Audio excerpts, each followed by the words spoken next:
बिस्मिल्लाहिर्रहमानिर्रहीम। अस्सलामुअलैकुम। Saudi Urdu news channel में आप सबको खुश आमदीद कहा जाता है। सोशल मीडिया पर एक बहुत ज़्यादा वायरल एक ख़बर शेयर हो रही है जिसमें कहा जा रहा है कि 1 अगस्त 2021 से पाकिस्तानी फ़ैमिली के लिए सऊदी अरब में विज़िट वीज़ों पर 2 साल की पाबंदी लगाई जा रही है। इस बारे में बहुत सारे लोगों ने मेरे चैनल्स पर भी मुसलसल सवालात किए और बहुत सारे अफराद ने सऊदी अरब की मुख्तलिफ़ वज़ारतों से भी सवालात किए कि इस ख़बर में कितनी हकीकत है, क्योंकि अभी तो इंटरनेशनल फ़्लाइट्स भी नहीं खुली हैं।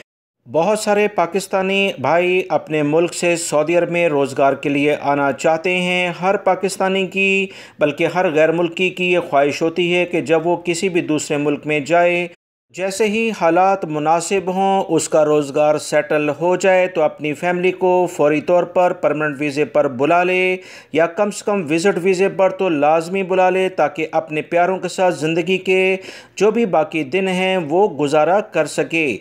इस बारे में बहुत सारे पाकिस्तानियों ने परेशानी का इजहार किया कि इस ख़बर के बारे में बताएं कि ये ख़बर हकीकत में है या कि नहीं। दोस्तों, सऊदी अरब के मुख्तलिफ़ ज़राए अबलाग से मुकम्मल तौर पर छानबीन की गई। मुख्तलिफ़ वज़ारतों की वेबसाइट को देखा गया, उनके ट्विटर अकाउंट्स को देखा गया, सऊदी अरब के सरकारी जो मीडिया चैनल्स हैं या दीगर जो भी अखबारात हैं उनकी वेबसाइट देखी गई, मगर किसी भी ज़राए से इस बारे में कोई तस्दीक नहीं हुई है। ये झूठी खबर सोशल मीडिया पर वायरल है।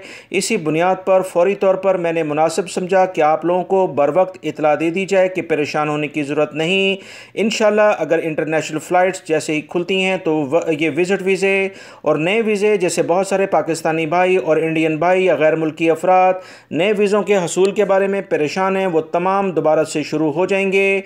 सऊदी अरब में 2 काम बहुत अहम लेवल पर हो रहे हैं। एक, स्कूल ओपन होने जा रहे हैं। दूसरी बात, उम्रे के बारे में ऑलरेडी इक़दामात शुरू कर दिए गए हैं, जिससे इंटरनेशनल फ़्लाइट्स खुलने के काफ़ी ज़्यादा इम्कानात भी पैदा हो गए हैं। वीडियो लाइक करके शेयर भी कीजिएगा। अस्सलामु अलैकुम।